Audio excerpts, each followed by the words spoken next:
তুফান বাপ of KGF and animal. যদি এই কথাটা বলি তাহলে তো এক্ষুনি খিস্তির ঝড় বয়ে আসবে আমার দিকে, প্রচুর লোকের গালাগালির হয়তো বয়ে আসবে, কিন্তু আমার বিশ্বাস যে আমার বাংলা ভাষার মানুষ, আমার শাকিব খানের ফ্যান বেস এবং আমার মনে হয় যে বাংলাদেশের যারা লয়াল অডিয়েন্স রয়েছে তারা আমার কথাটা বুঝবে, তারপরে আমাকে কমেন্টস করতে আসবে। এবং আমার এদেশের মানুষজনেদের এবং যারা die hearted fan of KGF, die hearted fan of Animal, এই ধরনের ছবিগুলো, তাদেরকে আমার বলার বিষয় হচ্ছে খিস্তি তো করবেন, নিশ্চয়ই লিখবেন খিস্তি, কিন্তু বিষয়টা হচ্ছে একটু রয়েস হয়ে যান, একটুখানি ওয়েট করে যান, কারণ বাংলা ছবিকে তো আপনারা ভালোবাসেন না, তো বাংলা ছবিকে ভালোবাসতে হবে না, কিন্তু একটুখানি আমার কথাটা শুনে নেওয়ার পরে এই কথাটা বলবেন। তো এত রাত্রিবেলা এই বিষয়টা বলার হচ্ছে যে খিস্তি তো নিশ্চয়ই খাবো, তবে আমার যেটা মনে হলো যে এমন একটা জিনিস বলবো যেটা সত্যি কথা, যে এরকমটা কিন্তু আমার মনে হলো।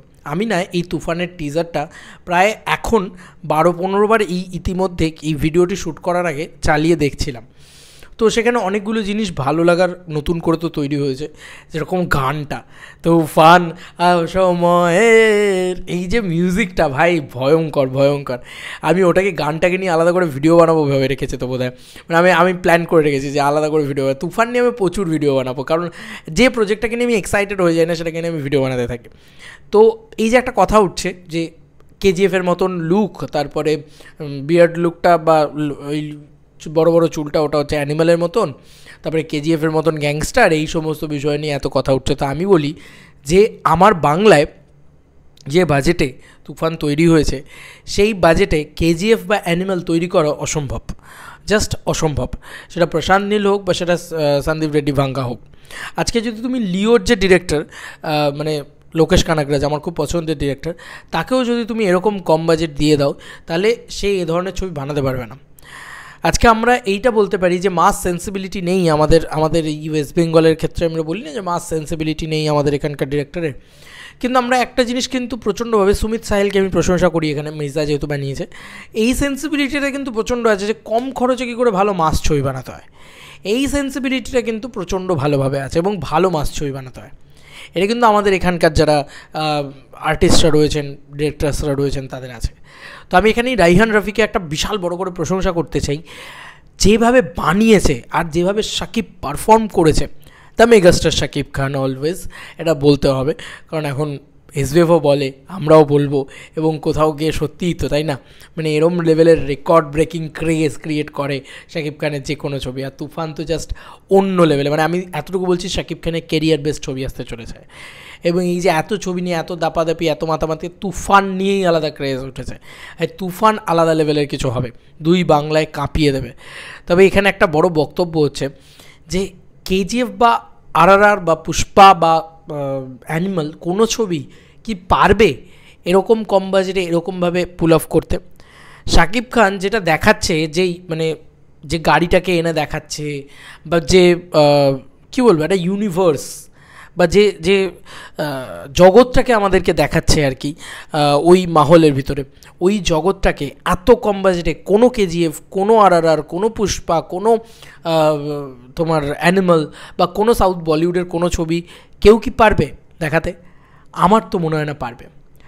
এবার যেহেতু পারবে না, সেহেতু পরিষ্কার কথা বলা যেতে পারে যে বাপ অফ অ্যানিমাল অ্যান্ড কেজিএফ। কেন এই কথাটা অনেকেই বলতে পারে, তুমি অত বড় ডিরেক্টরদের সাথে তুলনা করছো। আরে ভাই, ওদের কাছে পয়সাটাও তো ছিল, এটাও তো মানতে হবে। যে এই যে আজকে দেবদাও কথাগুলো বলছে যে ওদের কাছে পয়সাটাও আছে, এটা কিন্তু মানতে হবে যে ওরা পয়সা পেয়েছে, ওরা বিরাট খরচা করেছে, বিরাট কিছু দেখিয়েছে।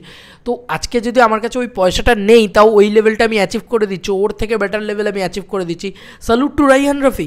আমি তো বাপ মানবো রাইহান রাফিকে, আমি তো রাইহান রাফিকে এদের বাপ মানবো, কারণ রাইহান রাফি যেটা বাংলায় করে দেখাতে পেরেছে, যেভাবে মানে একটা বাঙালিয়ানাকে প্রোভাইড করতে পেরেছে, এই ধরনের মানে গ্যাংস্টার ড্রামাতে বাঙালিয়ানা হচ্ছিলই না, পাওয়াই যাচ্ছিল না। সেখানে দেখো শাকিব খান যে মানে বক্তব্যটা রাখছে বা ভয়েস ওভারটা দিচ্ছে, মোনোলগটা দিচ্ছে, সেটা কিন্তু পুরোপুরি বাংলায় এবং মানে বাংলায় তো বলবেই নিশ্চয়ই, কিন্তু সেখানে সাধু ভাষা, চলিত ভাষা নয় কিন্তু।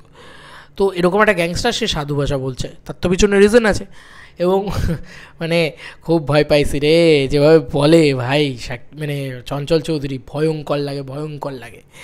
এবং এটা মানতেই হবে, দিনের শেষে আজকের এই পুরো গোটা দিনটা শেষ হচ্ছে, আমরা এটা চোখ বন্ধ করে বিশ্বাস করে নিতে পারি যে বাজেটে এটা অ্যাচিভ করা গিয়েছে। শাকিব খান যেভাবে যেটাকে পুল অফ করেছে, এবং শাকিব খান যেহেতু গ্লোবাল সুপারস্টার আমরা মানি, এবং দেখতে পাই যে গ্লোবালি ছবি ওনার হিট হয়, সুপারহিট হয়, ব্লকবাস্টার হয় এবং হাউসফুল হয়, এই সমস্ত জিনিসপত্র দেখা যায় ইটালি বলো, অস্ট্রেলিয়া বলো, ইত্যাদি শহরে। তো সেই কারণে আমি বলতে বাধ্য হচ্ছি যে তুফান ছবিটা কিন্তু সব রেকর্ড ব্রেক করতে আসছে, বাংলা ছবির ইতিহাসে একটা ভয়ঙ্কর রেকর্ড ক্রিয়েট করতে চলেছে, আমার এটা মনে হচ্ছে। এবং তার সঙ্গে সঙ্গে এই ছবিটা, আমি আবারও বলছি, দিনের শেষে এই কারণেই এই ট্যাগটা লাগালাম যে বাপ অফ কেজিএফ অ্যান্ড অ্যানিমাল, এই কারণে, কারণ কেজিএফ আর অ্যানিমাল এই বাজেটে কোনো দিন একটা তুফান বার করতে পারবে না, একটা কেজিএফ বার করতে পারবে না, একটা অ্যানিমাল বার করতে পারবে না।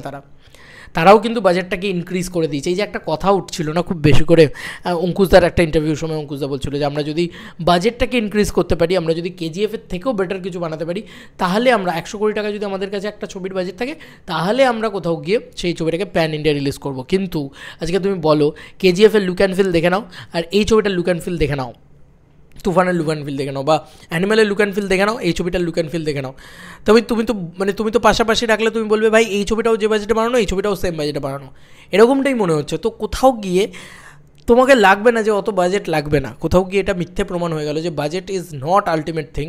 আমাদের বাংলায় কিছু ট্যালেন্টেড ডিরেক্টর লাগবে, রাইহান রাফির মতন ডিরেক্টর থাকলে আমার মনে হয় যে ভাই সব কিছু পুল অফ করা সম্ভব। এবং আমি আবার বলছি, রাইহান রাফির জন্যে এবং শাকিব খানের এই পারফরমেন্স, চঞ্চল চৌধুরীর ওই ভয়ঙ্কর লাইন, এই সব কিছু মিলিয়ে আমি বলছি ইট ইজ বাপ অফ কেজিএফ অ্যান্ড অ্যানিমাল। ভাই কেজিএফের ভিলেন টিলেন দেখো, কত রগেড, কত বড় চুল ইত্যাদি, বিশাল মাস্কুলার। এখানে চঞ্চল চৌধুরী একদম সাদামাটাভাবে, কিন্তু খুব ঠান্ডা মাথার ভিলেন, কিন্তু সাংঘাতিক ভিলেন কিন্তু। তো কোথাও গিয়ে দারুণ লাগছে। এই ওভারঅল পুরো বিষয়টাকে দাঁড় করিয়ে আমি এইটুকু বলতে পারি যে শাকিব খান যে জিনিসটা যে বাজেটে যেভাবে অ্যাচিভ করেছে, আমি বাঙালি হিসেবে প্রাউড ফিল করি, এবং আমি একজন বাঙালি হিসেবে, বাংলা মুভি লাভার হিসেবে আগে আমি বলবো ইট ইজ বাপ of KGF and animal. Yes, কি বিজিএম বানিয়েছে। আজকে আমরা বাংলায় ভালো বিজিএম বানাতে পারি না, তুমি এই বিজিএমটা রাখো তো সামনে, কোন সা অনিরুদ্ধের বিজিএমের থেকে তোমার কম মনে হবে, কোন সা তোমার রবি বসুরের বিজিএম থেকে তোমার কম মনে হবে। তুফান প্রলয়ের এই মিউজিকটা ভাই যখন বাজে গায়ের লোম খাড়া হয়ে ওঠে। তো আছে ভাই, পাওয়ার আছে শাকিব খানের। আমি বলেছিলাম তো, আমি তো বারবারই বলি যে আমাদের এখানকার স্টারদের, সুপারস্টারদের পাওয়ার আছে, তাদেরকে প্রেজেন্ট করা হয় না ঠিক করে। আজকে খুব ভালো লাগছে যে শাকিব খানকে আলটিমেট মেগাস্টার হিসেবে প্রেজেন্ট করা হলো, রাইহান রাফি করে দেখালেন। এবং দেখো না, উনি আজকে মেগাস্টার হিসেবে প্রশংসিত হচ্ছেন সর্বত্র যেখানে যেখানে টিজারটা পেয়েছে, প্রত্যেকে মেগাস্টার হিসেবে ওনাকে প্রশংসা করছে। মানে ওয়ান অফ দ্য বিগেস্ট প্রশংসা ওনাকে কিন্তু পাচ্ছেন উনি। মানে ওনার প্রিভিয়াস ছবিগুলো যে প্রশংসা পায়নি, তুফানের টিজার, সেই প্রশংসা সর্বমহল, মানে সেটা সমালোচক মহল থেকে শুরু করে, সেটা অডিয়েন্স মহল থেকে শুরু করে, সেটা কিছু আতেল তো বলবেই যে কেজিএফের কপি। যারা কপি বলছে তাদেরকে আমি বলবো যে এটাই তো একটা ছবির সাকসেস, যে একটা 200 কোটি টাকার ছবি, একটা 100 কোটি টাকার ছবি, সেই ছবিটা একটা 5 কোটি টাকার ছবি, সেটার লুক অ্যান্ড ফিল ম্যাচ করে দিচ্ছে। তো কোথাও গিয়ে আমি বলবো যে বাপ অফ কেজিএফ অ্যান্ড অ্যানিমাল। তোমাদের আর কি মতামত এই এন্টায়ার ভিডিওটাকে নিয়ে জানিও কমেন্ট সেকশনে। চলো বন্ধুরা, নতুন কোনো ভিডিওতে দেখা হবে, ভাই।